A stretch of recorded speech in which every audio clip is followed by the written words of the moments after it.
Welcome to the family hour of our YAHOWAH blog, where we will be pursuing this evening a continuation of our series on the Shabbat harvest.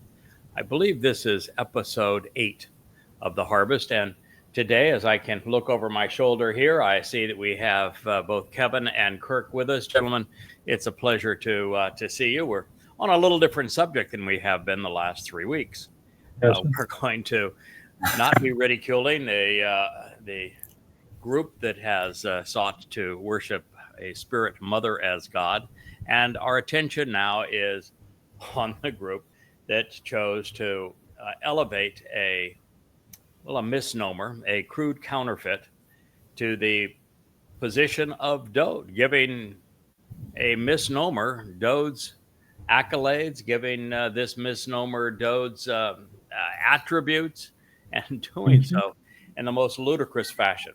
You probably know that at the end of the last program on the harvest, we were about the business of trying to clear away some of the religious rubbish. It's really difficult for Yisrael to have any appreciation. In fact, gentlemen, let me just take a quick pause here, because if I don't put on my headsets, I am not going to be able to hear you. And I began this show with my standard microphone. So if you'll give me just a moment, go ahead and take over from here.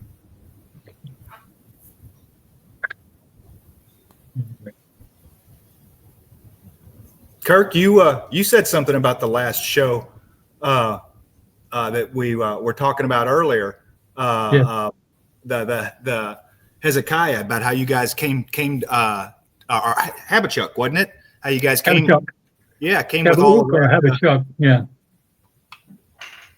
that was when that's the book that, or the prophet that when you look at it, then all of a sudden you say, "My gosh, he's talking about Saul." Mm-hmm. And it just rips Christianity 666 years before Paul wrote his first epistle, which was to the Galatians. Well, hello, gentlemen. Now I can actually hear you speak. And there we are. I have to get accustomed to the fact that we do family hour, and we have co-hosts here. I've got to put the old headset back on. Brings me back of my 15 or 20 years of radio doing it this way. Yes, indeed. What we were doing in previous episodes is that unless we go about clearing the muck away that Christianity hurled at the actual Messiah and Son of God, the actual Savior, who is Dode David. If we don't do that, it's just about impossible to ask Yehudim and Israelites to accept the reality that one of their own, the best of their own, the most important of their own, their former king over a unified Israel, the one who united Israel, the one who built the city of Dode and established Jerusalem as the capital of Yehudah and Israel, the one who was this great prophet, the one whom Yahweh says, "He is my son, I am his father," the one Yahweh anointed 3 times. Unless we come to recognize that the actual Savior, the one who fulfilled Pesach, Matzah, and Bikurim, is Dode David, we really aren't in a position to capitalize on what God's offering. And because Yahweh says in the 89th of Ismor, "I establish my covenant through Dode," it's pretty hard to become part of something that you don't know who's responsible for it. Right. And I don't know how you even can remotely approach God's people, Jews, and tell them about a Messiah and a Son of God who is the returning king, who fulfilled Pesach, Matzah, and Bikurim in year 33 CE, 4,000 Yah, unless you clear away this muck, because they're so tired of being bludgeoned over the head with Christianity that it's just not something they're even going to consider. So I know that I have received a lot of criticism recently for my exposés on Islam to keep Jews safe between now and the time of Yahweh's return, and Christianity, so that they're in a position to actually recognize that one of their own was the Messiah and Son of God. But unless we do this, we're just kidding ourselves. There is no chance that you're going to have Yehudim participate in Shabuah, in Towrah, be there for Kippurim. We're just wasting our time unless we do this, because Jews did themselves a tremendous disservice through all of this. Rabbi Akiva, who's the Judaism, rather than doing what we have done and said, no, wait a minute, according to all of the prophets and Dode himself, he is the Messiah, he is the Son of God, he's the one who fulfilled Pesach Matzah B'Kurim in 33 CE, year 4000. He's even the one that predicted the day that he was going to arrive to accomplish this. So this whole thing of a counterfeit Messiah, stupid. But no, rather than doing that, he tried to counter a false Messiah with another false Messiah and foisted or Chakma on his people, which led to the diaspora and ultimately the Holocaust. That's not the smartest idea, is to have the founder of your religion be responsible for the most costly lie and the history of your people. Yeah. And the star, I mean, it's one, I had never heard of, not being Yehudim myself, had never heard of, Bar Kokhba or any of that before reading your works. But, I knew all about the Star of David. I had seen that. I knew that as the symbol of Israel and all that. But then to realize that's where it comes from, it's like, wow, Yeah, it's hard to tell Jews that the star that they wrap themselves in, that they chose as the symbol of their religion and of their country, is a fraud born out of Rabbi Akiva, and that it bears no resemblance whatsoever to Dode David. He did not have a star, and it is solely the responsibility of Akiva, who foisted this false Messiah named Son of a Star, Bar Kokhba, on his people. And it's also just a travesty. I'm wallowing in your own shame. That Jews chose the symbol that the Nazis applied to them, and that they had to wear to their death. 6 million died wearing this gold star, and all they did was change the color and say, "Yeah, now we're proud to wear it." I mean, right. Stockholm children, I guess, to the max. Yeah. Well, in the last episode of Harvest, I shared, after sharing how Eusebius crafted the narrative in Mark to create the impression that there really was a Jesus Christ and that there were prophecies about him, and that this was the basis of the church, and just all sorts of warm and fuzzies. I was doing it because the whole setting takes place, according to Eusebius, who was fascinated by Pan, and it was in front of the cave of Pan, which is called the Gates of Hell. And we got into it because Christians not only rip off Shabuah and claim that it is their Pentecost, and probably the dumbest speech ever made. And it's made by the very guy that gets the keys to heaven in the Christian church. And yes, and Acts 2, there really is easily the dumbest speech in the entirety of the Christian New Testament, is Peter's proclamation that Pentecost was the birth of the church, and all of the stupidity that he blabbers. And we will get to that. But because of the reference to the satyr, the scapegoat, as part of the menu, and recognizing that Elia is that goat who is going to orchestrate the culminative attack on Judaism and Jewish politics, to ultimately cleanse his people of it during the sacrifice of the Adam of Perah, we were drawn to this, and this is the time we were going to clear it away. And we've already gone through what he wrote on behalf of Mark and what he inserted in the mid 4th century, into the Codex Vaticanus and the Codex Sinaiticus. Now I want to share, and I did last program, what he added to the book of Matthew, which was written sometime around 90 to 95 CE, and then hugely modified by Eusebius as evidence of the fact that there is no record of this statement, the most important in Christianity, prior to Eusebius's own Vaticanus and Sinaiticus. And it is, on the 1 to 10 scale of stupid, this is somewhere right around 1,000. Right. So it reads, Jesus came to the country of Caesarea Philippi, which there was no country called Caesarea Philippi. There was no town called Caesarea Philippi. There was a Caesarea, which was named after Julius Caesar, and there was it was centered on Panea, which was named after the demon god of the Greek mythology, who was the satyr that guarded the gates of hell. And he asked his followers, and we talked about that, why would he have followers? And if he had, we're going to pretend that he had followers, which, of course, when we read the 3 eyewitness accounts of this that are prophetic, Mizmor, Psalms 22:88, and Yeshaya's Isaiah's review in Isaiah 53, there is no mention of a follower of the Messiah.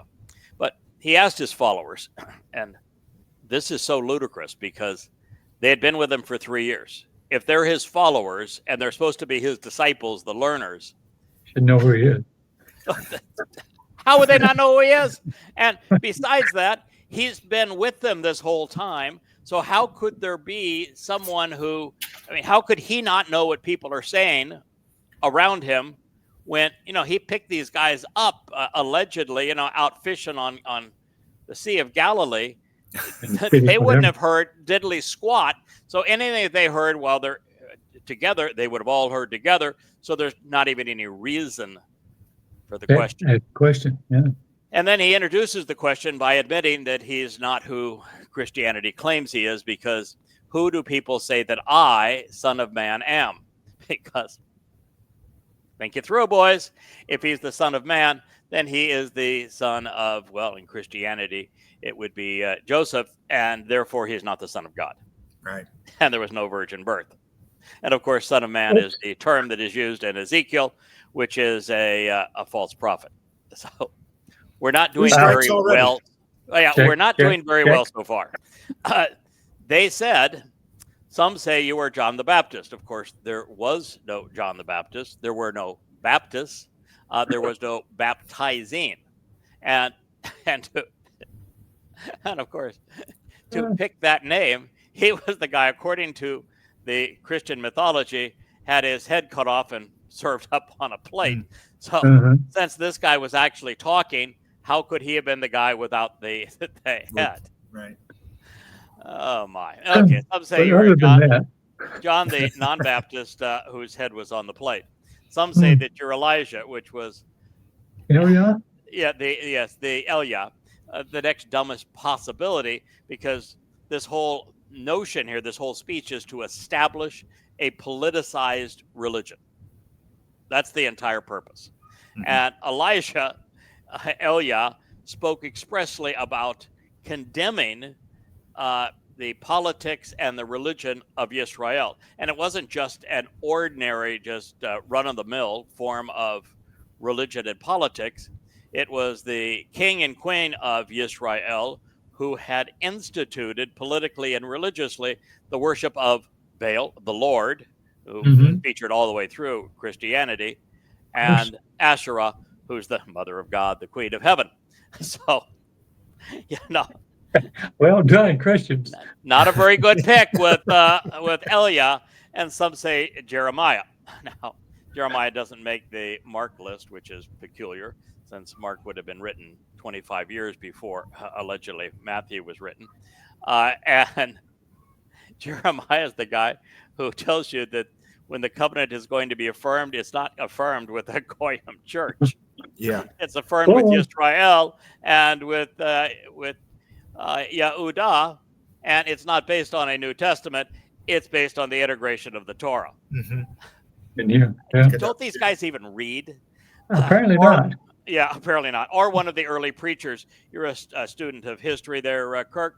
How many early preachers were there among Jews? None. Never was one. There's still no Jews don't preach, and they never have preached. And there's no history of a preacher throughout the Torah and prophets. No such thing.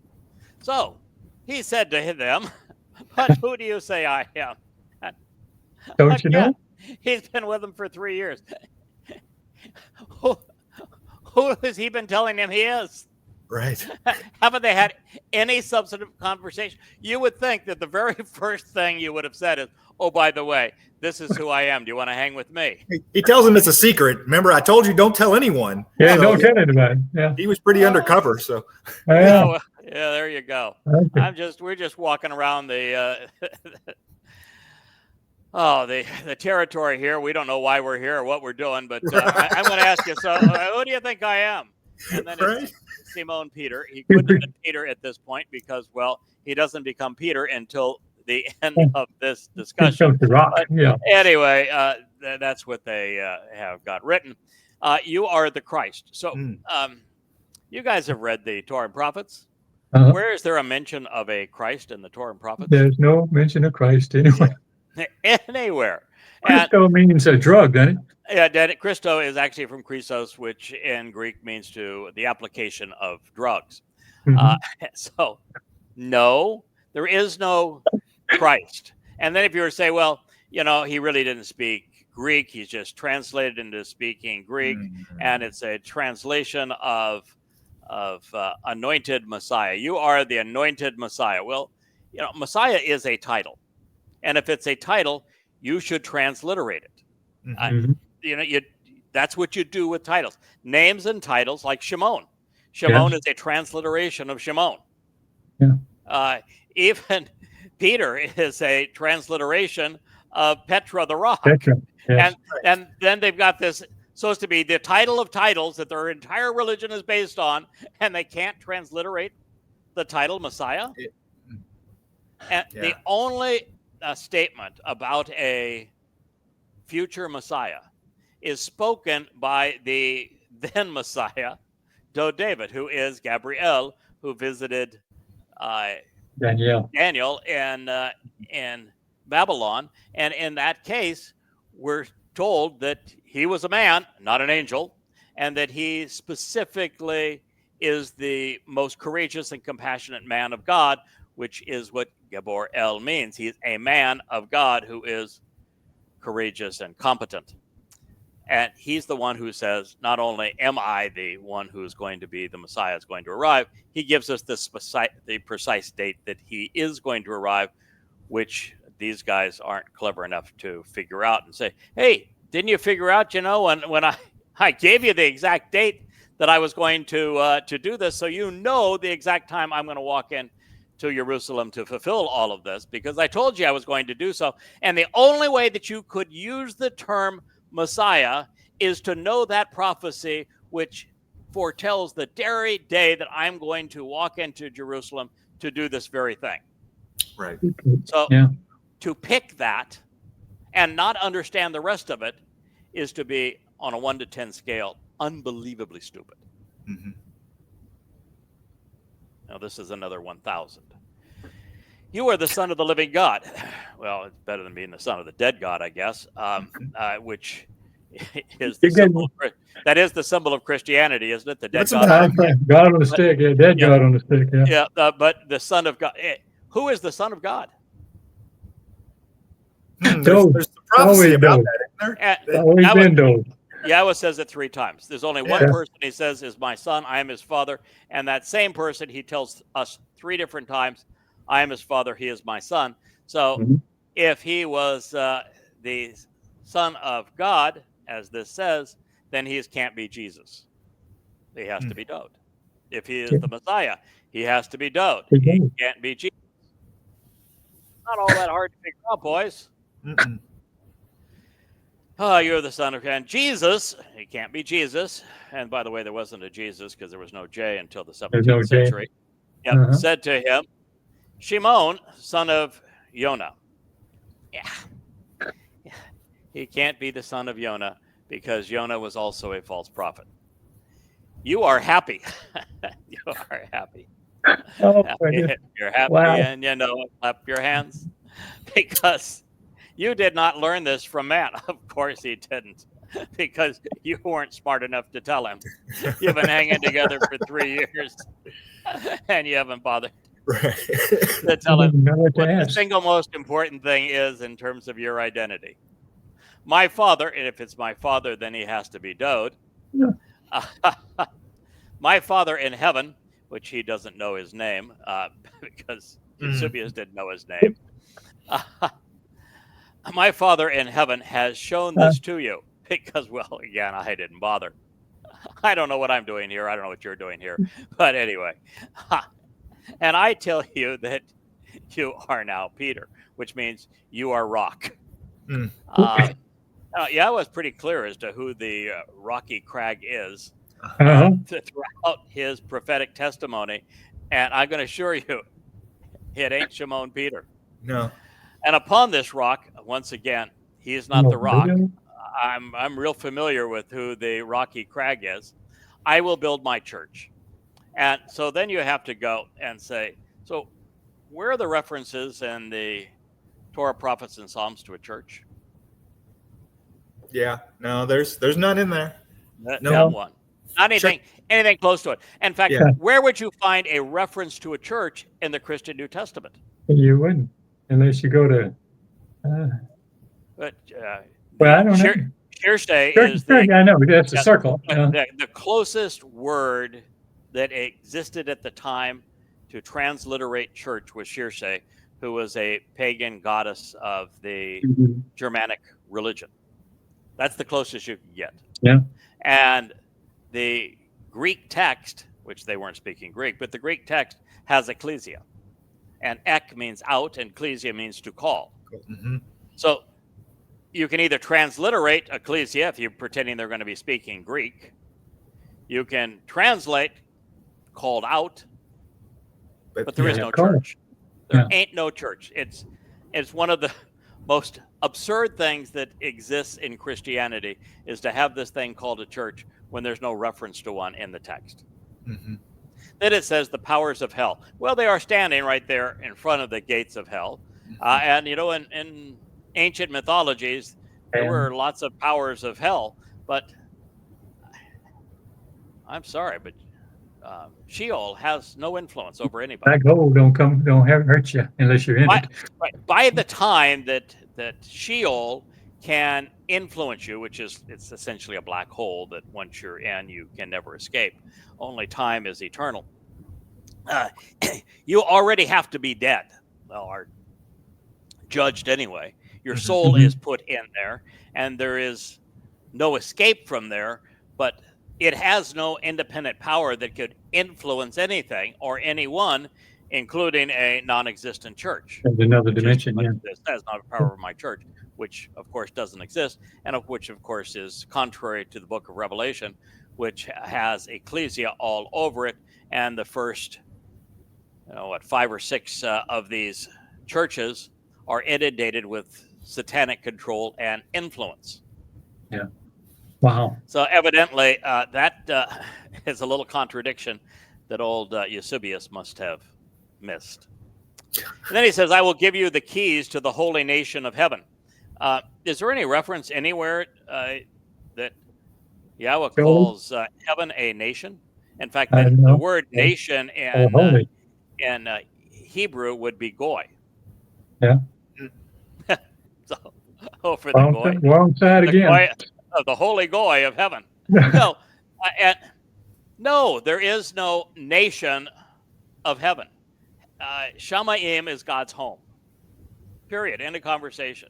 Then it says something that directly contradicts the 115th Mizmor. Whatever you do not allow on earth will not be allowed in heaven. Whatever you allow on earth will be allowed in heaven. Yahowah says, heaven's my abode. I put you on the earth to do what you want to do on earth. The earth is yours, heaven is mine. That's just the way it's going to work out. If you want to be in Shamayim, you're going to play by my rules. You can do whatever you want to on earth. Mm-hmm. So, no. And not only isn't God going to say that whatever you allow on earth will be allowed in heaven, and whatever you don't allow on earth will not be allowed in heaven. The guy that is being spoken to in another breath is going to be called Satan. And we're going to go over that in a moment. And he's going to try to preclude the only reason that Dode, in his case, came, which is to fulfill Pesach, Matzah, and Bakodim. And he's going to try to preclude that. And on top of all of that, he's talking to the man who cowered and disavowed this very Son of God, as he claimed, and his Christ, just days from now. And he's speaking to a fellow that was responsible for easily the dumbest speech in the history of dumb speeches when he proclaimed that Shabbat was now Christian and signified the birth of his church. Oh, then he says, with the strong words, he told his followers to tell no one that he was the Christ. Mm-hmm. That's the way to spread a religion, huh? Oh, yeah, man. I got a religion that's named Christianity. The people in it are called Christians. My title is the Christ. And, oh, by the way, you can't tell anybody. Yeah. Oh, well, it's Matthew 16, 13 through 20. This is so blatantly fraudulent. It's amazing that Christians are so easily duped. And this needs to be mocked in the fashion of Elia, because this is the trash that this most popular religion piled on top of the most profound truth in the history of the universe, that Dode is the Messiah, the Son of God, and the one who fulfilled Pesach, Matzah, and Bakodim, serving as our Savior. Now, of course, the tripe which follows, and we're going to go on to the next phase of this narrative, is every bit as harmful to the Christian myth, especially with Paul himself admitting that he had been demon-possessed 3 decades before Matthew was plagiarized and 3 centuries before it was editorialized by Eusebius. Now, this is really a hoot, folks. From that time on, Jesus began to tell his followers that he had to go to Jerusalem and suffer many things. What was he doing prior to that time? What are they doing? Playing tic-tac-toe under... We was fishing. The palm trees, they were fishing. What were they doing? He didn't tell them who he was. He didn't tell them why he came. Okay. These hard things would come from the leaders and from the head of the religious leaders of the Jews and from the teachers of the law. He wasn't going to suffer Pesach, Matzah, and Bakodim because he was fulfilling Pesach, Matzah, and Bakodim on behalf of his people, on doing this great service for Yahweh, and because he had volunteered to do it. No. He was going to die because the teachers of the Torah and the Jewish leadership wanted to kill him. So let's just say that I'm going to go into Jerusalem and I'm going to let these numbskulls torture and kill me. That's my plan. What good would that have done? Right. Why is a Jew killing your God a good thing? Why is your God saying, I'm such a feeble God that these Jewish religious leaders, they've got it all over me. And, it's just time. I've got to admit it. They've got my number and they're going to torture me. Yeah. And if they're the teachers of the Torah, wouldn't they know? They should know. Well, they would know what's going on, of course. Yes. Wouldn't they know who he is and why he was there? Well, they should. The Torah, they should have been able to figure it out from the Torah. Mm-hmm. And he told them that he would be killed. Oh, no. And 3 days later, he'd be raised from the dead. Well, if he's going to serve the Passover lamb, how can he be raised from the dead? I haven't seen a single case that Yahweh had a Passover lamb where the Passover lamb after it was butchered, it was cooked, the people fed on it, and the remains were incinerated, come back to life. Yeah. Wouldn't that be the purpose? Isn't the Passover lamb a sacrificial offering so that those who partake in Passover might live? Yes. A dead and resurrecting God would be Dionysus, would be Tammuz, would be Osiris, would be Bacchus. It's the dead and resurrected gods were a dime a dozen. Truly. Sons of God fulfilling Passover were 1 in 100 billion. Okay, Peter took Jesus away from the others and spoke sharp words to him. He said, "No, never, Lord. This must not happen to you." What part of the whole Torah plan? What part of the first 30 Mizmor? What part of Mizmor 22, 80, 89? What part of Yeshayah 53? If you're going to quote and accept a prophecy that's buried in Daniel 9 in Babylon, and you don't get the big ones, what part of this didn't they get? How could they have hung with this guy for 3 years and not know that he was there to fulfill Pesach, Matzah, and Bakurim? And they say, "No, this must not happen to you. You're not going to let the Jews kill you." No. By the way, we're all Jews. Just saying. And he is supposed to be the ultimate teacher of the Torah, right? Right.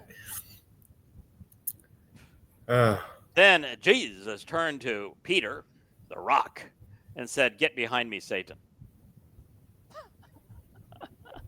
So that means, according to the Christian scriptures, you've got both Peter being named Satan, and you've got Paul in the second letter to the Corinthians saying that he was demon possessed. Wow. Yeah, this is the world's most popular religion. I understand. Yeah, Get behind me. One's got the heaven and the other is the chair. He Yeah. turned to Peter and he said, "Get behind me, Satan. You're standing in my way. You are not thinking how God thinks. You are thinking how man thinks." He's calling Peter Satan. Matthew 16:21 through 23. It was a religion written by clowns. And the ringleader of this circus, its promoter and propagandist, even its author, was Eusebius, the man who performed these same roles for Emperor Constantine.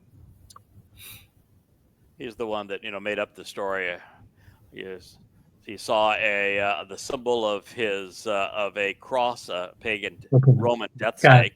Yeah, the very stake that the Romans used to torture people, emblazoned in front of the sun, which was his god. He worshipped Mithra all the way to the end of his life, and under this name, Conquer.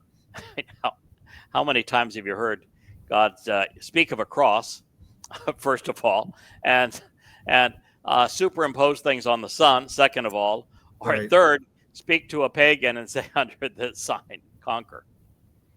And of course, first battle next that he fought a fellow Roman for power, for nothing else. Yeah. All right. As I have mentioned, the earliest witness there is to the 16th chapter of Matthew, as well as Mark 8 through 27, are found in the highly disreputable Codex Vaticanus and Codex Sinaiticus, both composed by Eusebius for Emperor Constantine between 325 and 360 CE. In particular, all other presentations of Matthew 16 were copied from these, with the Codex Bazai, Washingtomus, and Erephraimi Receptus, scribed in the 5th century, followed by the Codexes Perpetuus and Pepalonius. I'm sure I pronounced all of those incorrectly, but also Sino-Penus. Not that anyone should care that I am not skilled in my Greek enunciations, right? Because they're all rubbish anyway. Yes. Beyond this, the very creation of Matthew was a fraud, falsely claiming to be a disciple or follower, I guess now is the new term. The anti-Semitic author of this gospel was 3 generations removed from the time that Dode fulfilled the Mikre in the spring of 33 CE, including the 80% plagiarized from Mark and Luke, and the rest pilfered from the Ebonim. It is filled with errors of fact, historical anomalies, and credulous accounts, and contradictions, many attributable to the Bishop of Caesarea. Now, with the cave of Pan serving as a backdrop to this demonic tale, Eusebius crafted the words which established the Roman Catholic Church, granting its supremacy over Yahowah, holding the keys to heaven, determining even what happens in heaven, as well as what happens on earth. And it only gets worse. Before the cross entered the picture, the Christian counterfeit supposedly asked his followers to join him on the torture stake. Now, that would have been swell, right? What a horrible, demented, and grotesque request. Then Jesus said, now they're disciples. To his disciples, they're learners, but there must be slow learners. Very slow. If anyone desires to come after me, let him deny himself and take up his cross and follow me. Why would God want a second person to fulfill the role of the Pesach El? What's the purpose? Why would this Christian Jesus want his disciples tortured? That's bizarre. It's really bizarre. And why would we deny oneself? If you're going to be denying oneself, then you're rabbinic, and that's the whole concept of their Yom Kippur. Yeah. It's to deny oneself and twirl chickens over your head. I mean, no. God, the purpose of Pesach Matzah and Bikurim is reconciliation of the relationship, our perfection. It isn't to deny oneself, it's to avail oneself. You want to avail yourself, not deny yourself, of what God accomplished by fulfilling Pesach Matzah and Bikurim. It's exactly the opposite. For whoever desires to save his life will lose it. No. If you capitalize on Pesach Matzah and Bikurim, fellas, exactly the opposite happened. You get eternal life. You don't lose it. And if you don't, then you will lose it. But whoever loses his life for my sake will find it. Say what? No. Whoever finds life because of what Dode did, the actual Messiah and Son of God, by fulfilling Pesach and Matzah, will gain eternal life. It's the exact opposite of this. For what profit is it to a man if he gains the whole world and loses his soul? What? Where did this gain the whole world enter the equation? And it's nonsense. No one has gained the entire world. No one even tries to gain the entire world. So, what's the point? That if you try to gain the world, you lose your soul? No, actually, because of the nature of the covenant inheritance given to those who capitalize on Pesach, Matzah, and Bikurim, you don't only gain the world, you gain the entire universe.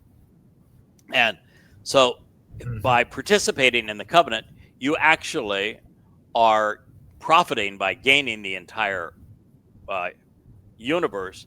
And by doing so, you don't lose your soul becomes perfected and immortal. Well, you think that if you're going to be the Son of God and the Messiah, you get some of this right. But you got all of it wrong. Or what will a man give in exchange for his soul? You don't give anything. That's the whole point. God gave it to us. That's why it says a child was born and a son was given to us. Given, a gift. He's the gift. It's not our sacrifice. No, it's not our sacrifice. What man will exchange? What man will give in exchange for his soul? No, you receive this for your soul, and to perfect your soul, Dode took our guilt with him into Sheol. All of it is a gift. All we have to do is capitalize. All we have to do is accept. Understand who did what, respond, for whom, and why, and when, and where, and we get to accept. So, no, you do not give your soul in exchange for something. For the Son of Man, of course, that means that he wasn't born of the Virgin. That means he's not the Son of God. Will come in his glory, the glory of his Father with his angels. No and no.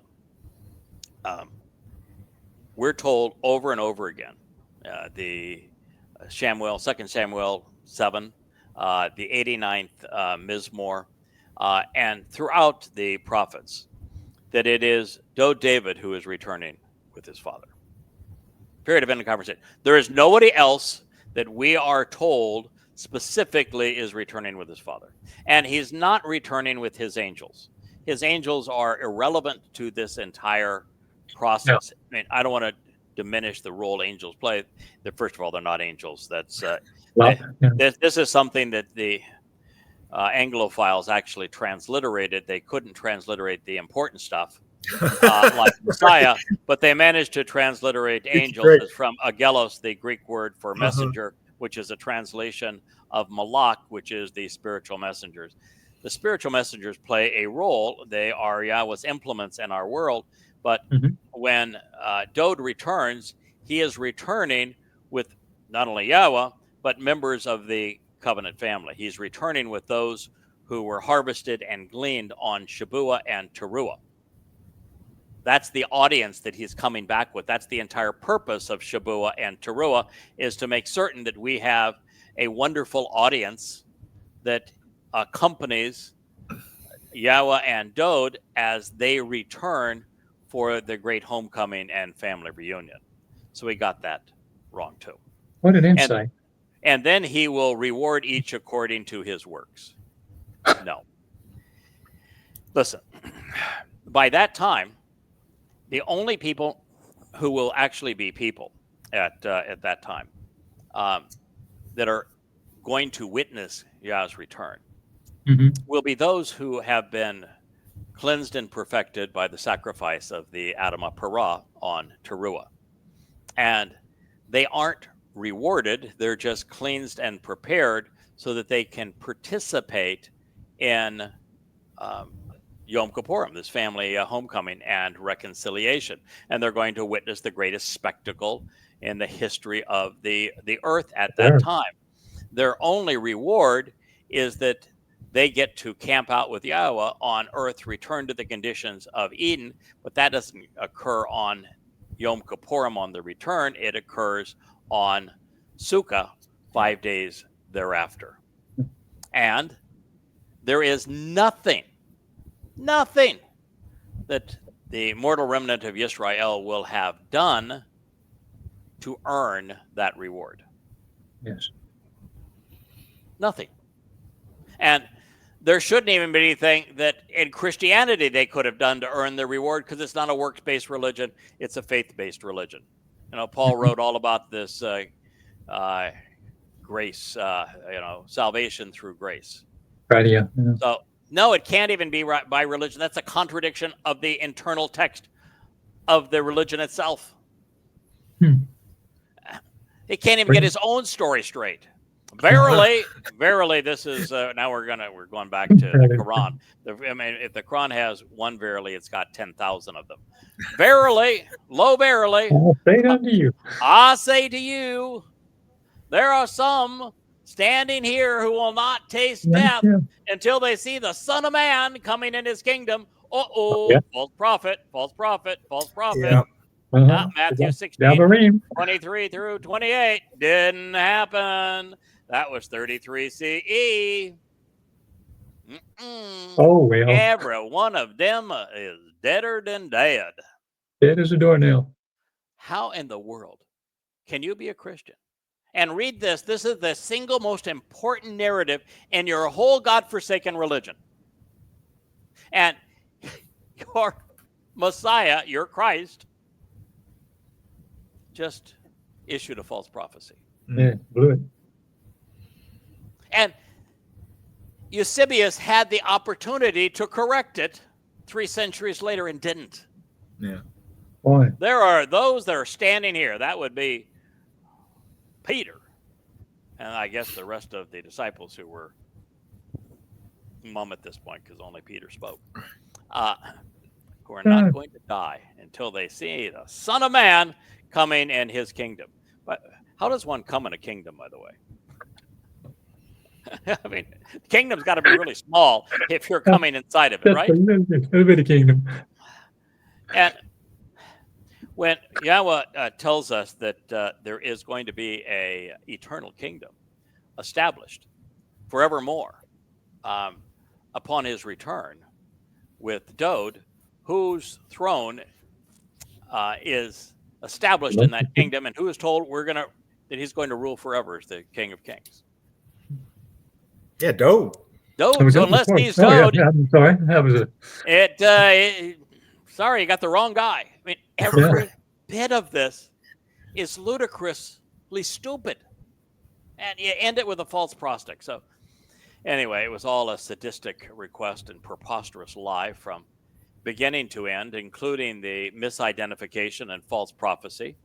And yet Eusebius, paper-thin deception, a lie so full of holes, there was more yeast than grain in this loaf, served up to legitimize the Roman Catholic Church so that they could control the affairs of earth.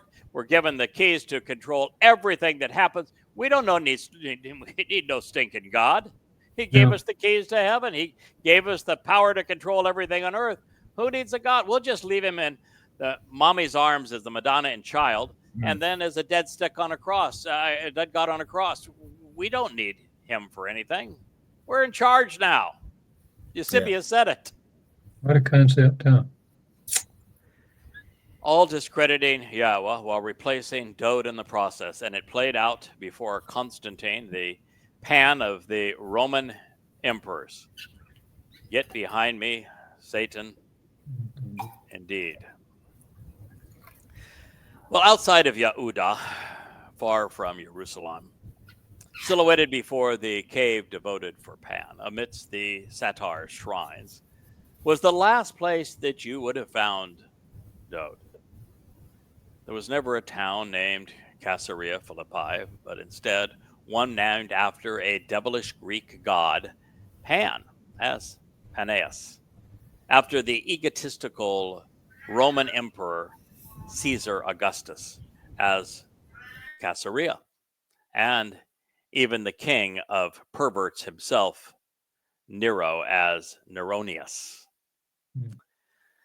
In this regard, as I have mentioned, the errant nomenclature is reminiscent of Eusebius's editing the hearsay propositions of Mark and Matthew to support the belief of Constantine's mummy. In the 4th century, she decided after her pilgrimage to the Holy Land that Jesus was from Nazareth, unaware that there was no town by that name in the 1st century. Eusebius, nonetheless, proved that he could not be trusted when he included the errant beliefs of the emperor's mommy in the text of the Gospels. Oops.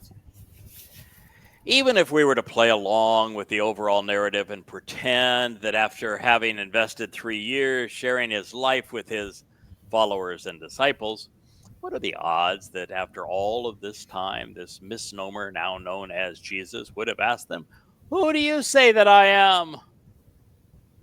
If they didn't know that he was Dode, the king of Israel, fulfilling Pesach as the Passover lamb, well, I guess it would render their purpose and their witness moot. By the way, when Yahweh speaks to one of his prophets, what's the first thing he asks them to do? Oh, right. Walk Yeah. away. Right. Yeah. I say, Write it all down. gotta have my name. Yeah. If you are a prophet, like Dode was a prophet, Moshe was a prophet, what do you do? Yeah. So you do the same thing. Yes. Did Jesus write a single word? Can't find anything anywhere. Was there any contemporaneous witness to anything he said? Not a one. Nothing. The first lines would not be written until 52 CE, and those were all written by Paul. And Paul wrote everything that is to know about the birth of the Christian religion through about 64, 65 CE. And the first of the Gospels wasn't written until around 70 to 75 CE by a couple of bozos who weren't even anywhere near Jerusalem at the time. Ruh-roh. Yo. The notion of the misnomer Jesus being John, the mythical Baptist, of course, isn't remotely viable in the context of the culture and time. Jews did not baptize. There was no Jewish baptizer. The mythology supporting the legend in the Gospels is as a herald of Jesus is no less credible than Snow White and the Seven Dwarfs. Although to the extent that there ever was such a person, he was, of course, decapitated. Jews of the day would not have guessed Elijah either. Yehudim can read, and thus they would have known that Elijah is scheduled to be one of the two witnesses during the time of Jacob's troubles, and that was 2,000 years away. Now, as we all know, I'm a huge fan of Elijah. We all are. He was as sarcastic and as snarky as they come. And, of course, he hated politics and religion and ridiculed both with his very rarefied sense of humor. But he would never be mistaken for the Passover lamb. He's a goat. He's a goat. Yeah. That's how we got here. That's how we got to the cave of Pan. Right. He's a goat. Jews would not have answered Jeremiah, as it was even less credible as a call.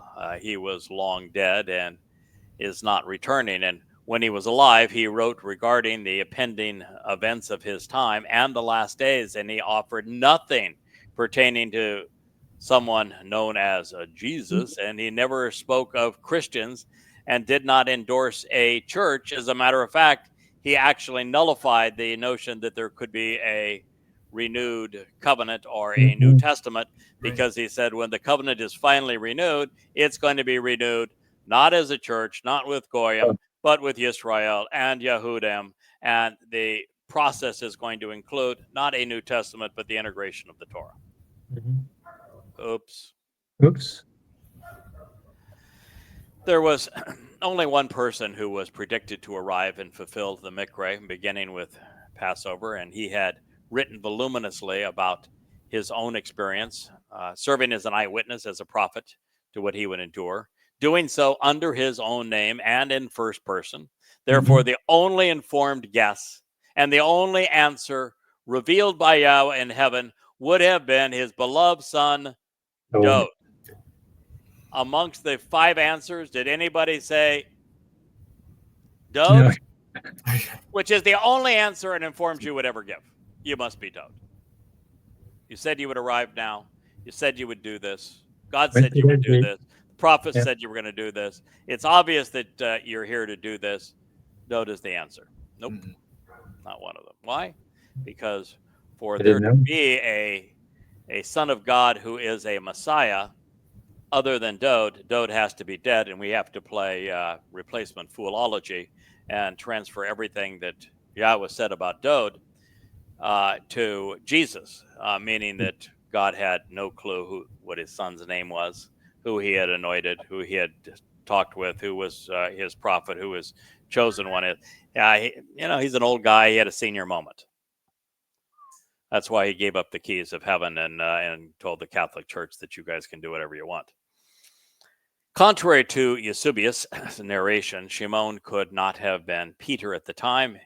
It was a dubious title at best, and he had not yet earned it. He never would, actually. And in the unlikely event that there were any disciples, they would have spoken Hebrew and they would have known the title Dode used. Speaking to Daniel, therefore, they would have said Ha-Mashiach, the Messiah, not the Christos, Christ. Further, how is it possible that the foundation of the church could have been predicted upon something the misnomer Jesus did not want known? Why say anything if you don't say what actually matters? Why listen to the Son instead of the Father if the Father, not the Son, conveys the truth? As previously mentioned, there is no Greek or Hebrew word even remotely akin to church. Nothing of the kind exists in the Torah prophets either. The Greek word underlying the translation, and I know, guys, I shared this and you heard me speak both earlier today and just moments ago about ecclesia, which means to call out.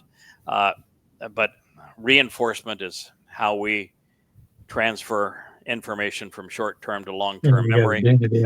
And we can't understand what's happening until we remember the facts in this case. And we're talking about the single most grotesque lie in human history. Yes. The most costly lie for God's people, which is why Yahweh called Paul the plague of death, because he was the one that conceived this lie. So the Greek word ecclesia means to call out or outcall. Literally out call. Ek means out. Ecclesia means call. I'm going to call out for pizza tonight. The lone Hebrew title, which could have been translated as such, is Mikra, which when spoken and properly rendered would have destroyed the entire Christian religion. Because if he's there to fulfill the Mikra, why don't they speak of Passover, unyeasted bread, and matzah as being the three most important days in year 4000 Yah in 33 CE being fulfilled at the time, and yet there's no mention of them. Of course, there's no reference to hell in the Torah or Hades as it appears in the Greeks or in the prophets.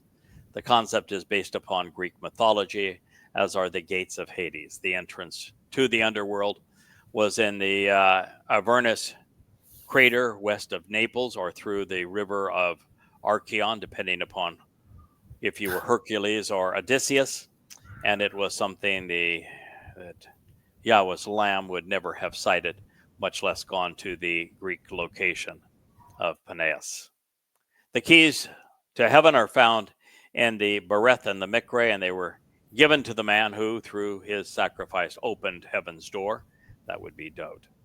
The only meaningful mention of keys in the prophets is found in Yeshaya, Isaiah 22:22. It reads, I will set the key, singular, of the house of, who's that other fellow? Who's the Son of God and the Messiah? The guy that fulfilled Pesach, Matzah, and Bakoda. What's his name? Oh, I will set the key of the house of Dode on his shoulder. And when he opens, no one will shut. And when he shuts, no one will open. Well, this reference is to Elquim, a envoy of Hezekiah during the defense of Jerusalem. Yahweh spared the king, his people, and the city of Dode because Hezekiah followed the Torah instructions. He removed all traces of religion, which would have been largely the Canaanite religion at that time, and therefore all traces of a religion that's almost identical with Christianity. Same religion as Christianity today. And he observed Chag Matzah, Pesach, Matzah, and Bakodim, which was why Dode was there, rather than fight the Assyrians or negotiate with them. As a result, during one of Yeshaya's visits with Hezekiah, we read, Then the word of Yahweh came to Yeshaya, saying, Go and say to Chakatjah, Thus says Yahweh, the God of your father, Dode, I have heard your request and will add years to your life. I will deliver you and this city from the hand of the king of Assyria, and I will defend this city. Yesayah 38, 4 through 6. Wow. When a prophecy pertains to Dode, Yahweh uses Dode's name. He is, after all, God. He has a decent memory, and he knows the name of his chosen one and his son. Heavens has a door, but no actual keys, and Sheol has no gate. Dode was the Passover lamb, not Jesus. The Zeroah was also the Messiah and Son of God. Should it be even remotely possible that Dode would have commanded his disciples that they should tell no one that he was Jesus the Christ, how could the church have been built upon the revelation of something which was to remain undisclosed? I'm waiting. And should we play make-believe and pretend there was a Jesus who commanded this of his disciples, why was the church ignored? Why has the church ignored his request and done exactly the opposite? Yeah. Good And point. speaking of the opposite, Dode suffered many things in Jerusalem at the hands of the Romans who whipped him and crucified him. The elders and chief priests and scribes didn't lay a hand on him. However, it's hard to play the game of replacement foolology without demonizing the chosen people. Yes. Which was, of course, the entire point. If there were a Jesus, and if we were to pretend that he was a God, and as was claimed by the church, which didn't exist either, he could not have been killed. How does man kill God? Yeah. And if these teachers of the Torah, the Jewish leaders, killed God, shouldn't you be worshiping them?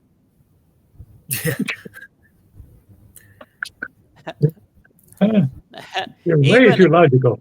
I'm sorry. Yeah, I'm sorry. It's not doesn't work with faith, right? And No. even as the Passover lamb, his sacrifice becomes meaningless when Pesach is ignored, as it is in Christianity. Moreover, every iteration of Passover, the lamb never rises from the fire or off the plate. No. Since the remains are destroyed at the conclusion of the first day, there would never have been anything to raise on the third day. Further, with an understanding of 3 days comes an appreciation for Pesach matzah and Bikurim, Well, of course. which they forgot to mention. Yeah. If the misnomer Peter really thought that the misnomer Jesus was the misnomer Christ and the misappropriated Son of God, why would he rebuke him? I love that sentence. Why would he rebuke him? Why rebuke him? I mean, that'd be like me saying, okay, I've spent 23 years translating Yahweh's testimony, doing as he asked. So tomorrow morning, I'm going to wake up and rebuke Yahweh. You say, what? No. No. not never, not ever. I mean, Never. no. Never even gonna think it. And if the mythical Jesus was explaining the role he would play during Passover, why would the alleged disciple say, this shall not happen to you? Would he be calling Jesus a liar and a false prophet? Which, well, I guess he turned out to be. Well, he proved he was, but Worked out they nicely. didn't know that. Yeah, They didn't know that. I realized that Eusebius wrote this fabrication to play out before the cave of Pan, the devilish satire. But how is it that he fooled anyone? I mean, there is no chance whatsoever that the mystical Jesus would have given the misnomer Peter the non-existent keys to heaven in one breath, naming him the rock upon which I will build my church, and another calling the misnomer Satan. And the next breath. Yeah. The man allegedly responsible for everyone's entry and inclusion and exclusion from heaven was suddenly an offense to me. Someone not mindful of the things of God, but yet he can choose what goes on in heaven, even though he's not mindful of the things of God, I guess, because God's now an absentee landlord. Well, it's hard to imagine less credible prose. There is no word for cross, by the way, also in the Christian New Testament, nor is there even one in Hebrew or in Greek. It was a Roman and thus Latin invention designed to convey the excruciating nature of the torment. The imaginary Jesus would have been a genuine sadist to ask his non-existent followers to take up his cross and follow me. I think if we are to benefit from the Passover lamb, not we are not to be butchered and eaten as the lamb. Yes. We do not gain life by desiring to lose it, nor lose life but by desiring to gain it, just the opposite. Moreover, if losing life for Jesus was the means to gain life, what was the purpose of Peter's keys? There you go again. I know this logic. It's so annoying to faith. Yeah. Since Right.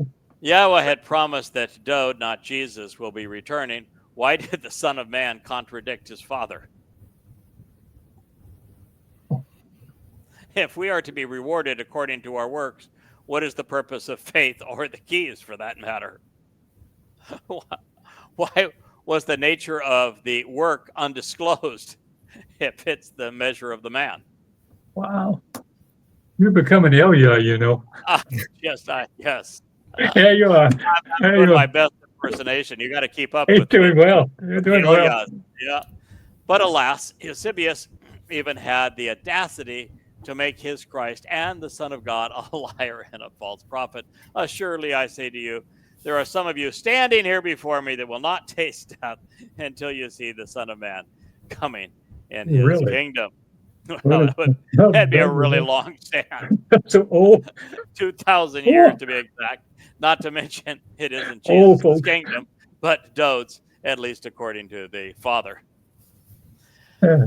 All right. Well, fair is fair, I suppose, since Paul's lone attempt at prophecy was a colossal failure regarding living to experience the rapture. Why not promote Christ to the same level of incompetence? Only in that could the church leave their dead God on a stick and rule with his keys. In modern times, a fellow named G.K. Chesterton, he's a Roman Catholic anti-Semite theologian and author of the early 20th century, has repeated and amplified the significance of the death of Pan, suggesting that it came to advance Christian theology. Yes. Christone claimed, what a clever name, it is said truly in the sense of Pan that he died because Christ was born. It is almost as true in another sense that men knew that Christ was born because Pan was already dead.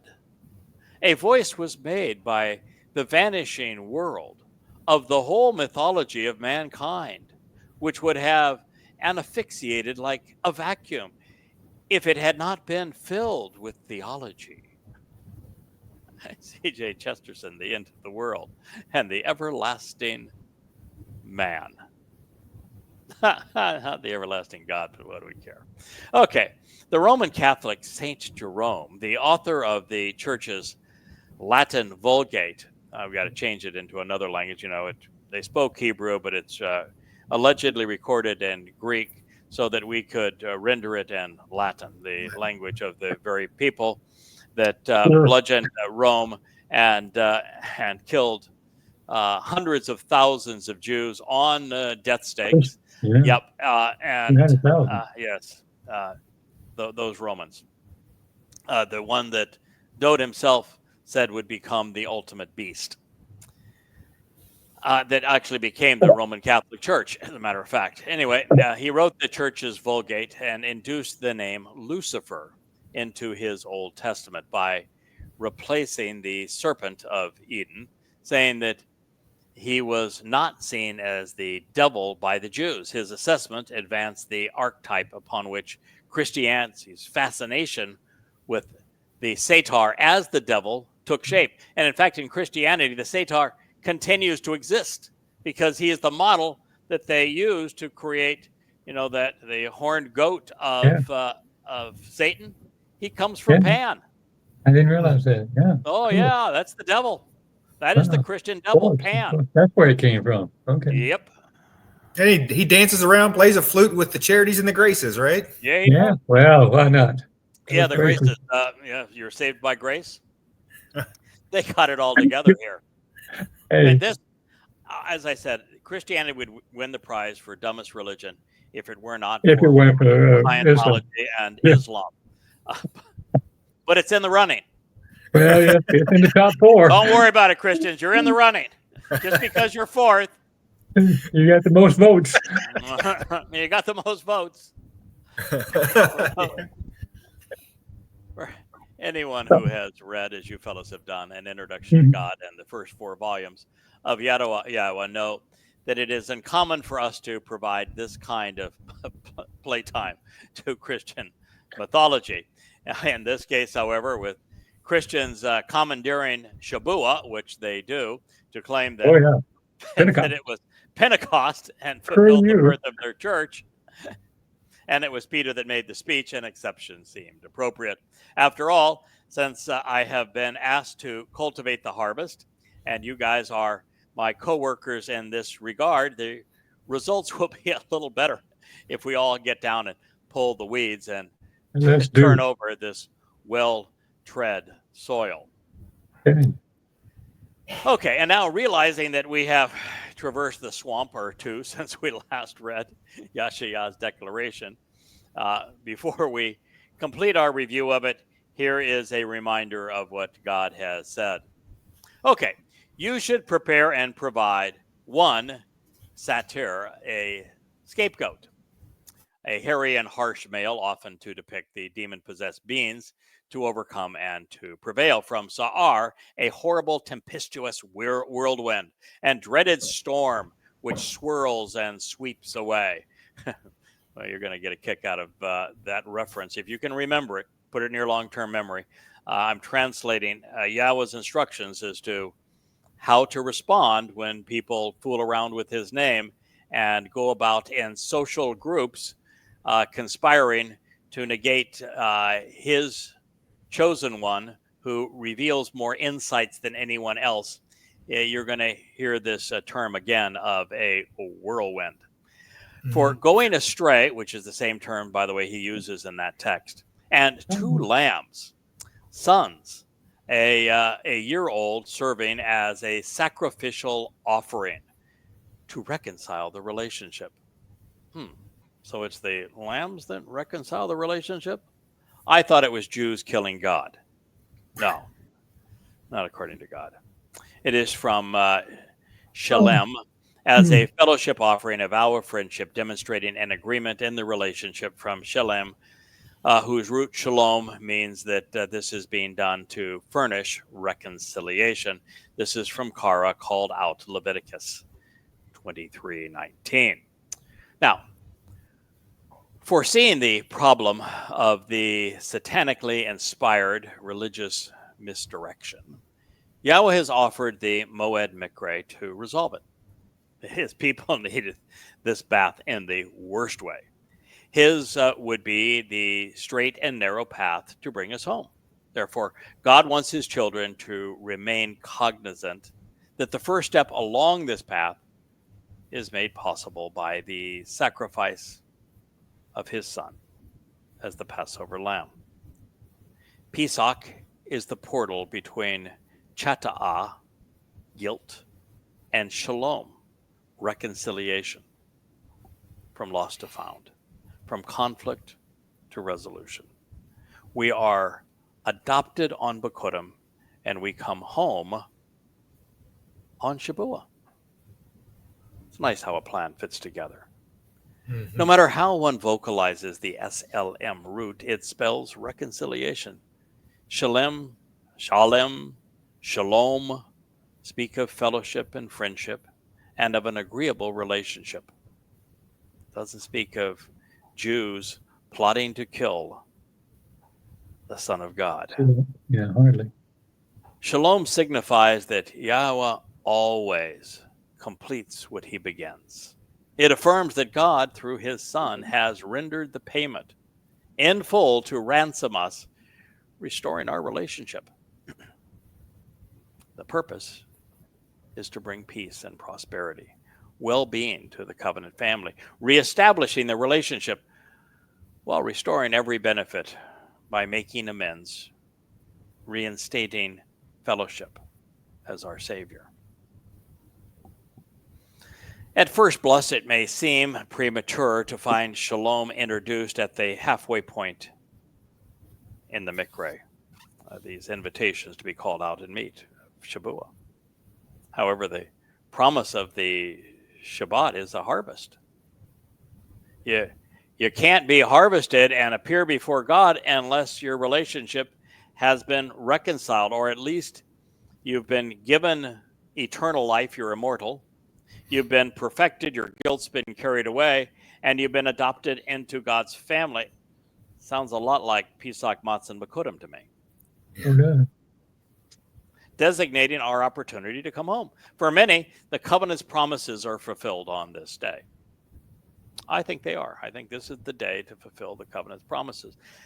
However, as I've shared now several times recently, I've come to see Shabuah is not just a time for the active, loyal, forthright members of the covenant family to be spared the time of Jacob's troubles, but is to be prepared for what's coming. First of all, the one cultivating the harvest needs to spend some intensive study time so that he's prepared to fulfill the mission as a witness during those 3.5 years. Really important time, and God's going to expect a lot. And so there needs to be that preparation. And, throughout all of this, the implements that God chooses to work through never work alone. There's always somebody helping and backing them up and supporting them. And I'm sure you fellows are going to get involved in this. And we all need to be prepared for it. And it's going to be a rough time. We need a little sabbatical before this happens. Yes. And our purpose is to make certain that there's a wonderful gathering around Yahweh and Dode when they celebrate Yom Kippurim. And that we are there to witness the mortal remnant of Israel that has been prepared by the Anima Parah, and even to watch God's marvelous performance with Elia to make the Anima Parah such a marvelous spectacle with flames shooting to heaven and dancing waters coming off, the living waters coming off the Temple Mount, and his people being cleaned and those who came to harm them being washed away. It's been going to hear Yahweh's voice, and Dode is the master of ceremonies. It is going to be must-see TV. It's going to be a show, yeah.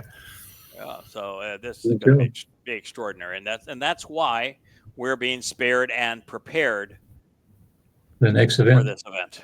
So now, twice enhanced and enriched, which we are also enhanced and enriched on Shabuah as well as Bekurim. We're empowered and enlightened again. Such souls are prepared not only to enter Shamaim and approach Yahweh on Shabuah, we're prepared and will be prepared to return to witness the events of Towrah and Yom Kippurim. The beneficiaries of are God's children. Having accepted the 5 conditions of the covenant, we receive all 5 of the benefits. And as family, it's time that we come home so that we can witness the homecoming. So while there are still more steps, Towrah and Kippurim leading to Sukkah, the next moed along the way exists to awaken Yehudim and to spare Yisrael on behalf of our Messiah and King. We are tasked with the responsibility of admonishing and encouraging the chosen people to choose God, to be reacquainted with Yahweh's name, to acknowledge that Father and Son are ready to reconcile the relationship and to put an end to this acrimony.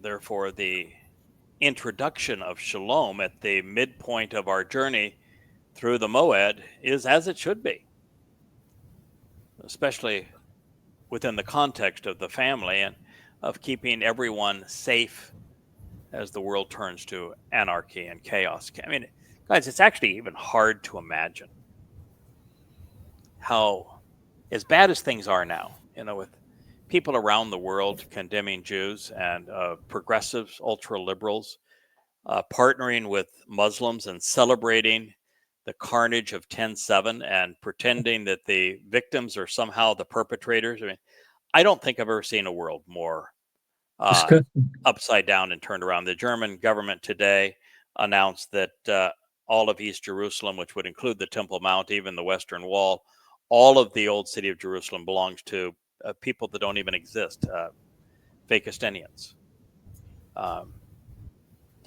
You got the dunderhead in chief of America saying that he's going to turn Gaza into a resort. I mean, well, we're just in Looneyville. You kidding? Our purpose is going to be sharply focused on Towrah, because there will only be two witnesses. Both will be in Jerusalem, both standing on the Temple Mount, both addressing Israel, and time is now in short supply. And I think it's likely that Elia and Yada will both be supernatural in a way, in effect, spiritual beings that are able to take on a physical form. So they'll manifest in a corporeal form, but we aren't going to be immortals. And you're not going to come, in Eliah's case, for spending 40 Yobel, 888 years with Yahweh, and in my case, 3.5, which will seem much longer than that, I would imagine, or could seem shorter, depending on how Yahweh wants us to experience time. But you're just not going to go from that state, being light, because we don't take our physical bodies into the next dimension. It's impossible. So we're going to be energy-based beings, and an energy-based being can project some of their nature, including their soul, into a physical being, but that does not make them a physical being. Right now, if you were to kill my physical body, my soul would have to depart from it. But as a spiritual being, my physical body would be irrelevant.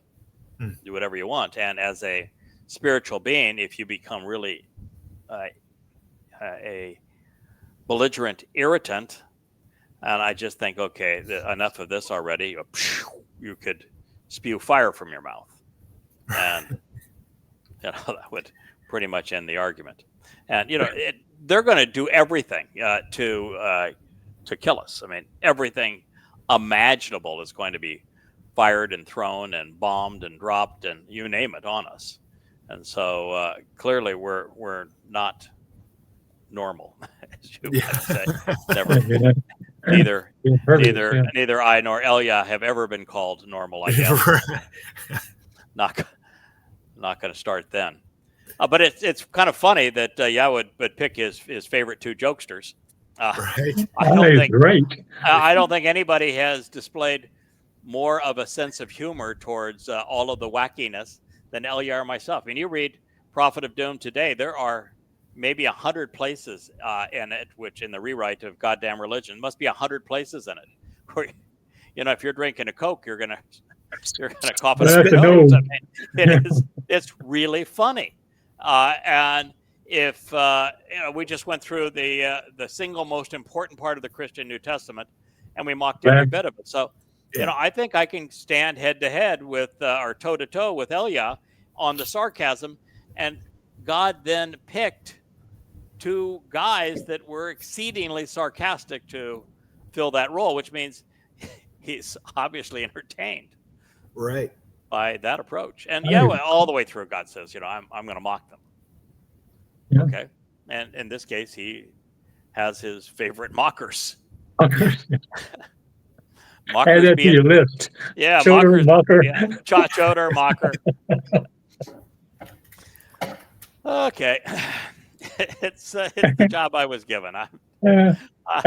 I wasn't asked to pick the way. I was not asked to pick the way that it is carried out. I was given the job. Now, the fact of the matter, if I had been given a choice, I would have picked this one anyway. But I actually like sarcasm. I think sarcasm is intellectual humor. And I think that when you see really disgusting stuff, like the stupidity of Eusebius's additions to Mark and Matthew, they're just so stupidly written. Why not have fun with them? Yeah. Anyway, the first three Moed Mikre will have been obviously fulfilled by that time with the Son of God playing the starring role. And he has accomplished everything which was required to provide the benefits of the covenant. And God's children are now equipped to be effective witnesses. We're ready for Shabuah. And the goal now is to increase the quality of the harvest. I actually think, fellows, that one of the reasons that we had this falling out, and this is the second that we've had along the way where there was a significant rift and a number of people went their own way, is that we need to be focused now. Yes. We have to be with people who are very sharp, who are exceedingly loyal, who know Yahweh, who are steadfast, devoted to the cause, and are going to do and perform as God needs. This is the game's on, man. We have to perform now. This is not just the fourth quarter. This is beyond the 2-minute drill in the fourth quarter. And at this point, the home team is down 50-0. And so I like our odds. Yeah, I like our odds. I like our odds. We're going to win. Who'd have thunk it? Well, of course. Give me the ball. Give me the ball, coach. Put me in. As such, we can laugh about this because we know who's going to win. Okay. Yahweh knows that we are going to give it our all. He chose us. We're going to give it our all. God knows we're going to play the game as smart as we can. He knows we're super devoted. He knows these 30 some odd books are sitting behind me. He knows that we're looking his people in the eye and coming directly at them, telling them what they need to know. He knows we're doing this. But he's also the referee. And get a good call once in a while. Yeah, we're going to get a few favorable calls along the way. First down. Yeah, first down. Score. So, and he did give us seven ruach to make this happen. So, and he's already predicted the end result. So we have the final score. Yeah. But that doesn't mean we the hate at the touchdown, right? Yes. So, cultivating the Shabuah and Towrah, Katsir and Lakat for the past really 23 years, and we have less than about 16 months remaining to the fulfillment of Shabuah, the Katsir harvest. Guys, I've mentioned this before, but in Family Hour, I want to reemphasize this. There is no place that says that the Shabuah harvest will be on May 22nd of 2026. Doesn't say that anywhere. And yet I'm saying that all evidence points to the Shabuah harvest being on May 22nd of 2026. But we didn't get there because God put the whole piece of the whole puzzle together, and it had dates on a Roman calendar that we could say just read to you. And in fact, what would our purpose be at that point? we wouldn't even have a prayer. Correct. Yeah. But that is not the way that God communicates these things. He gave us information that we could use to deduce this conclusion. For example, since we're talking about the actual Messiah and what he revealed in Babylon to Daniel, Gabriel, God's most capable and competent man, his most courageous man, Dode, the Messiah, told us the exact day that he was going to arrive in Jerusalem over 600 years in advance. And when you do the math, it is on the 14th, 15th day of Abib and year 4000 Yah, which correlates on our calendar as 33 CE, when, by the way, the Passover, Matzah, and Bakodim fall on the correct days, Friday, Saturday, and Sunday, consistent with the accounts that are recorded of it. And so we know the dates that he did this because he told us in Daniel 600 years prior to the time, and it's not difficult to figure out because the cornerstone of Yahweh's home for his name was laid in 968 BCE, exactly 1,000 years before Dode fulfilled this mission.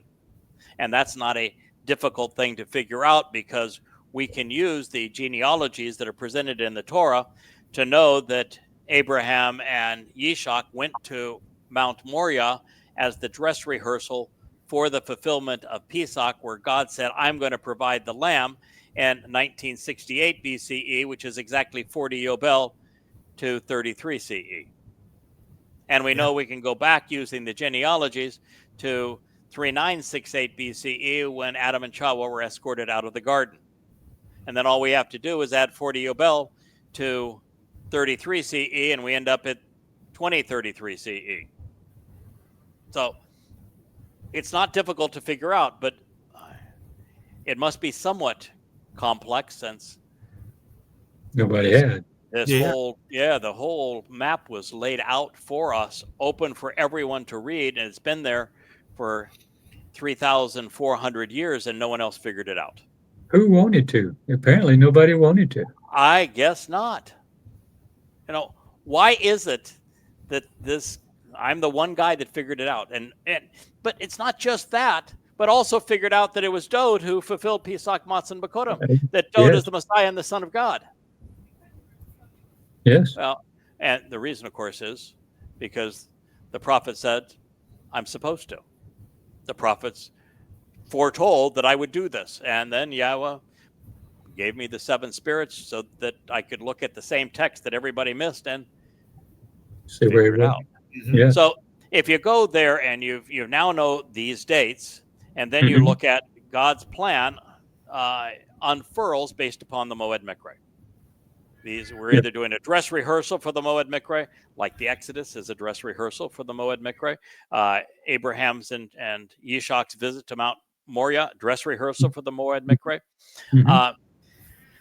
We're either doing that, even Shabbat is a dress rehearsal for the Moed Mikre with the revelation of the Torah. So we're either doing that or we are actually fulfilling them. And the first 3 are fulfilled in year 4000 Yah, a Yobel year, the 80th Yobel year from the exit from Gan Eden, and it is on Mount Moriah, and Dode fulfills Pesach, Matzah, and Bakodim. So we know that's year 4000 Yah.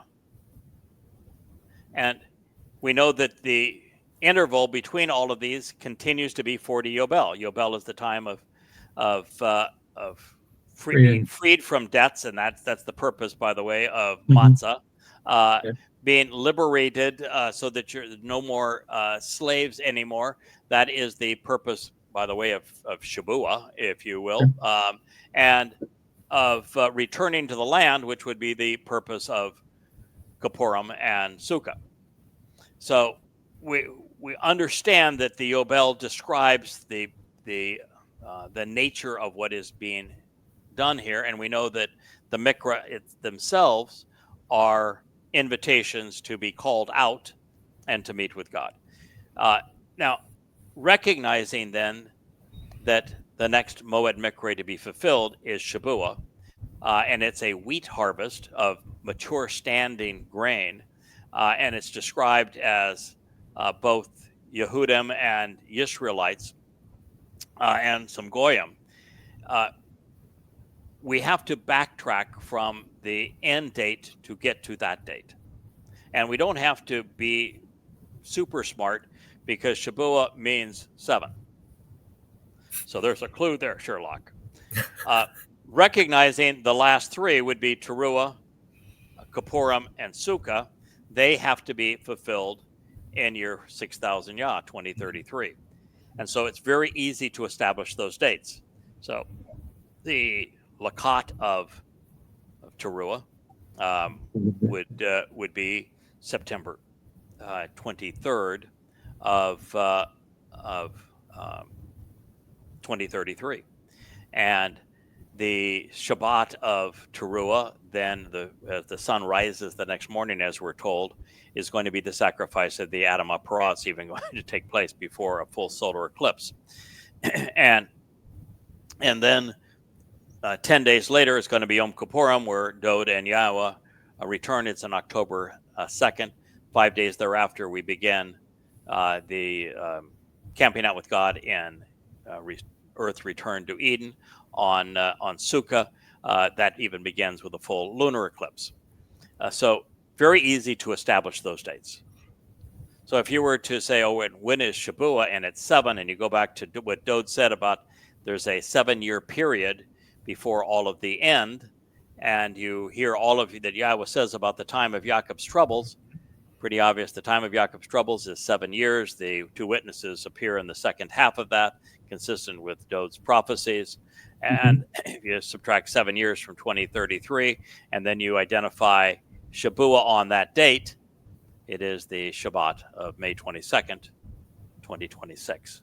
And we're told in Yashayah specifically the way that these events all play out, with Shabuah being this wheat harvest, followed by Towrah being the final ingathering and a lakat, a gleaning of olives, speaking of Yisraelites and Yehudim, and that followed by the sacrifice of the red heifer in advance of Yahweh's return. And he even says that Israel's going to be dissected and thinned at the waist at the time of the Shabuah harvest, which means that's when we should expect the Israel to be forced to accept the Tuseit dissolution, which will be therefore promoted by none other than the Trumpster, for him to win a prize and earn his bribe from Saudi Arabia.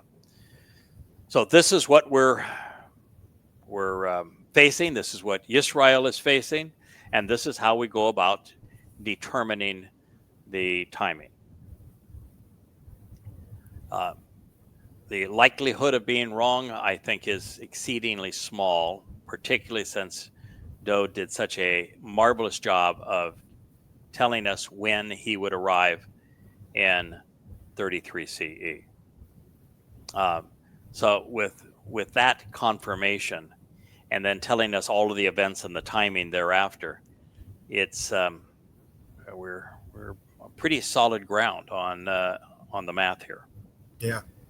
But it is calculated, and it's important that people know that it is calculated, and there are God set this up so that over these 23 years we would be learning together. We'd come to know more and more. We'd gain understanding, and then eventually I would stop writing books and just sit here with you guys.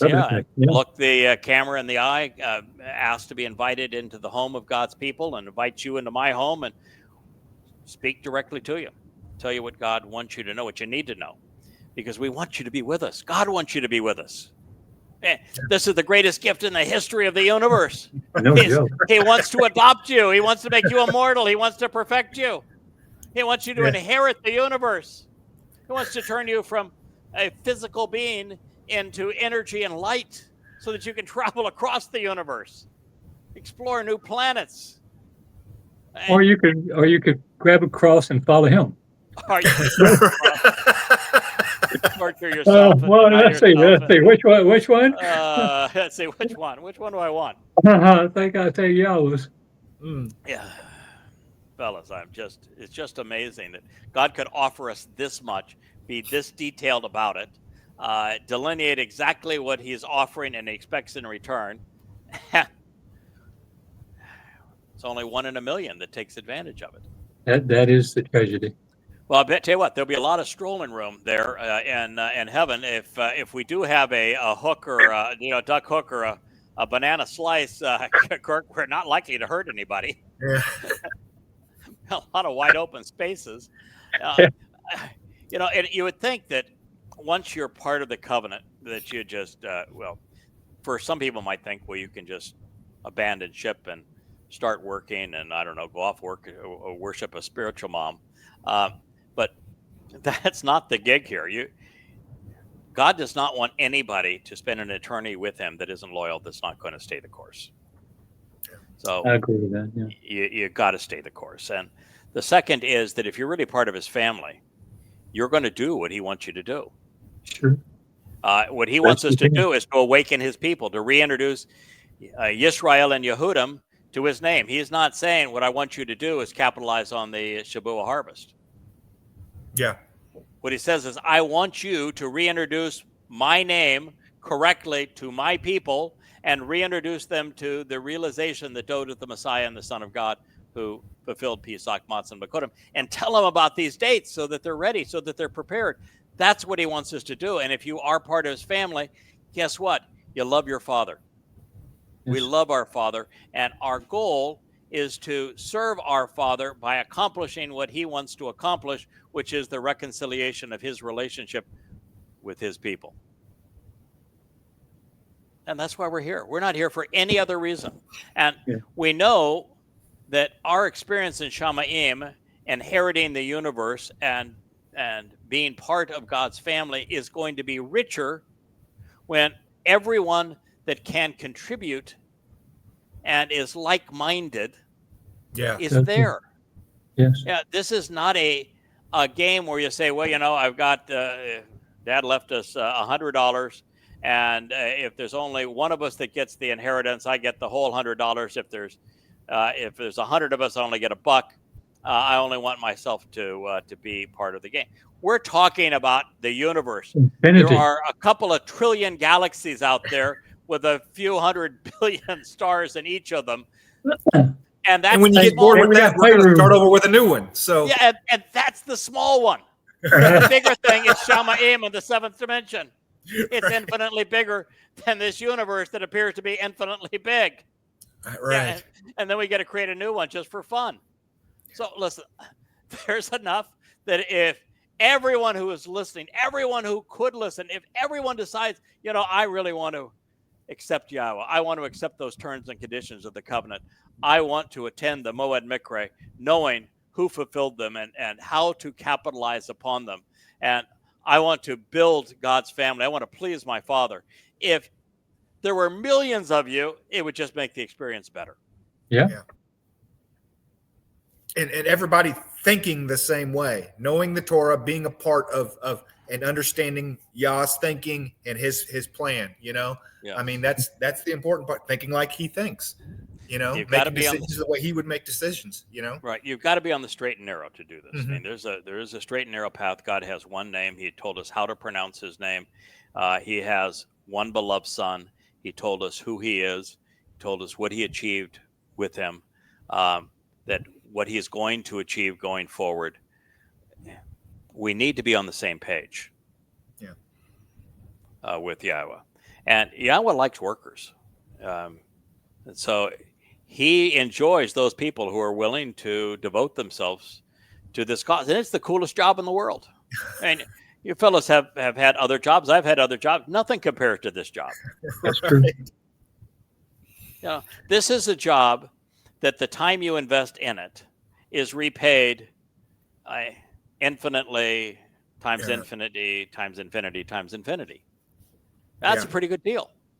Mm-hmm. Yeah. And in better shape when I get there too. Yeah. I go from, owning a nice enough house here on a pretty pretty little island to some share of the universe. And even that share of the universe, I get to share it with my friends. You never run out of stuff. You never run out of stuff to do, to see, to learn, to accomplish. I mean, this is the greatest deal ever. Yeah.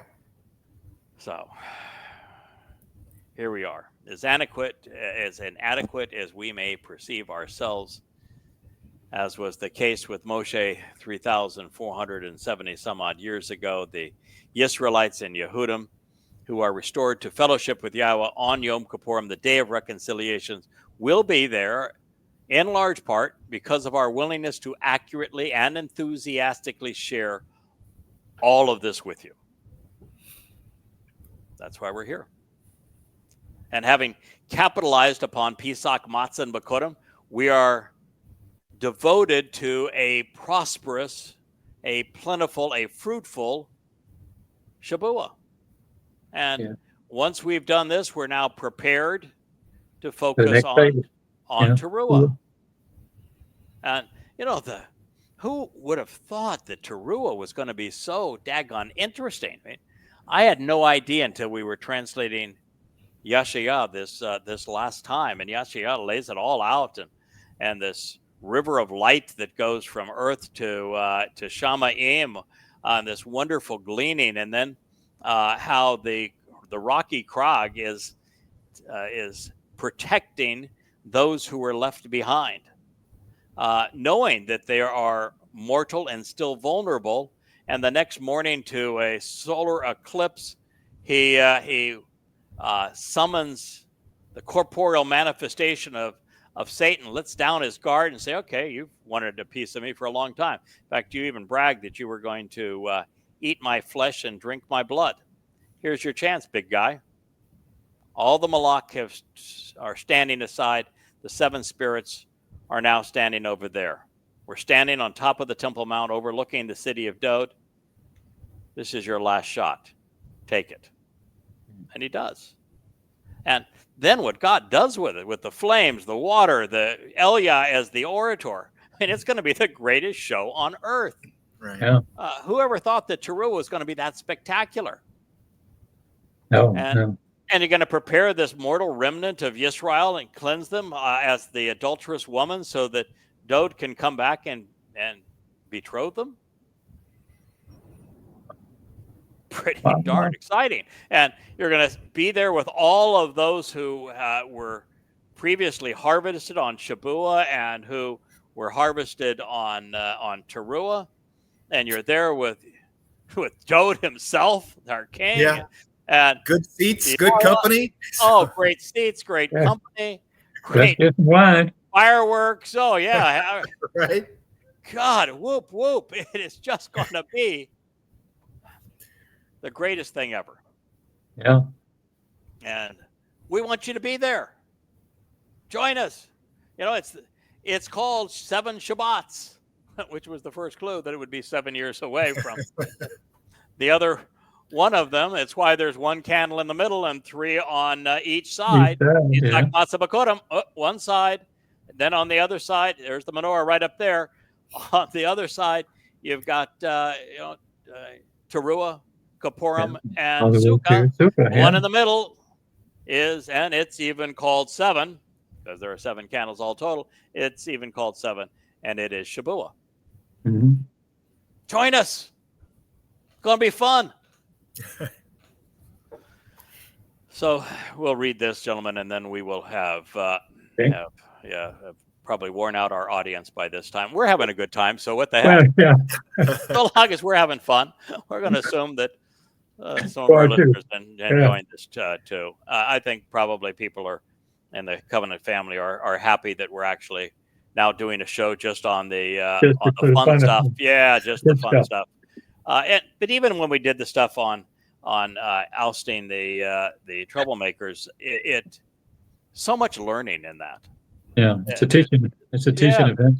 So much learning that we can do. Anyway, so and it says, and so the priest, Ha-Kohen, which is going to be Dod's role when he returns, and so the priest should elevate and wave the loaves of bread of firstborn children. You know, wouldn't you know it, my wife, she is a DNA maven. And what she came up with it the other day, and I'm sure I'm going to get this wrong, so we might have to put the headset on her so she can explain it. And I think I would if she wasn't in her jammies. She might even come up and do it. But she's sitting over there with Wookie producing the show in her jams. So we don't have much of a dress code around here. As you guys I can attest. What she found out is, though, you know, my DNA, there's no J1 or anything close to that. I'm Celtic Romano as the bloody red man of the earth and the man from Edom will attest, as all the prophecies indicate. But there is a specific subset of DNA that is ascribed only to the Cohen and to the Lowy. And there are 3 letters that designate that particular slice of DNA. Hey, wouldn't you know it? I have it. Really? Oh, yeah. So it's just an interesting find by Leah. She's always looking for the little needle in the haystack.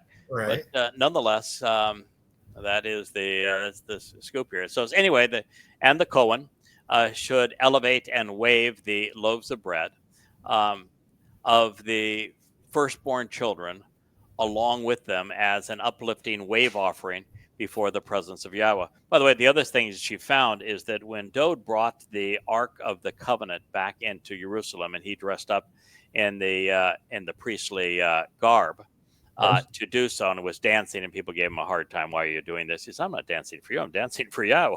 This is a great celebration. He's having a good time. I'm having a good time.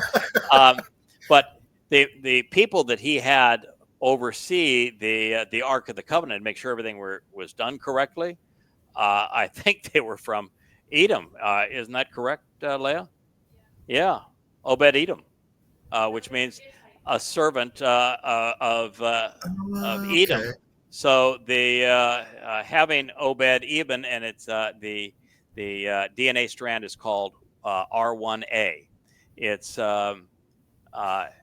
I don't know what the 3.2% means, Cohen, but nonetheless, those that were given the responsibility for the Ark of the Covenant under Dode were Obed Edom, servants from Edom. Edom is the descendants of Esau. Esau means hairy and red. Hairy and red is a harbinger of Rome, because the Caesar in means hairy. Yeah, Caesar means hairy, and Rome is more than any civilization in human history known for its red. There you go, another prophecy in there.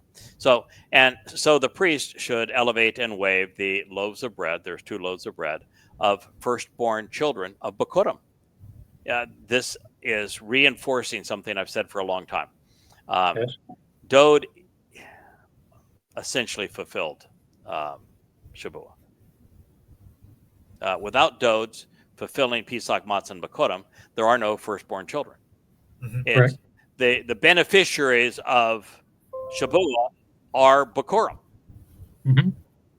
So the loaves of bread represent Bikurim, firstborn children, along with them as an uplifting wave offering before the presence of Yahweh, written as described in his Torah regarding his Haya existence.